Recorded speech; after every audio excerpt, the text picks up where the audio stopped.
38-ci sualda belə deyir. Şagirdlər laboratoriya məşğələsində sürtünmə əmsalını müəyyən etmək üçün belə bir cədvəl qurdular. Cədvəldəki boş xanaya dayağı reaksiya qüvvəsinin qiymətini tapın. Boş xanada dayağı reaksiya qüvvəsi neçə olmalıdır? Biz bilirik ki, sürtünmə qüvvəsi, F sürtünmə qüvvəsi mü n ilə ifadə olunur. Deməli, biz öncə sürtünmə əmsalını tapsaq, mü bərabər F sürtünmə bölünsün n. Buradan da olacaq F sürtünmə 0,4 bölünsün 2 bərabərdir 0,2.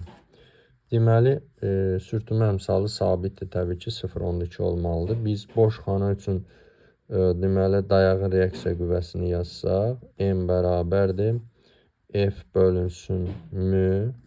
Deməli, F-i bizə verib sürtünmə qüvvəsi 1,2 bölünsün, deməli 0,2 sürtünmə əmsalıdır. Bu da 6 verəcək. Deməli, cavab 6 olacaq.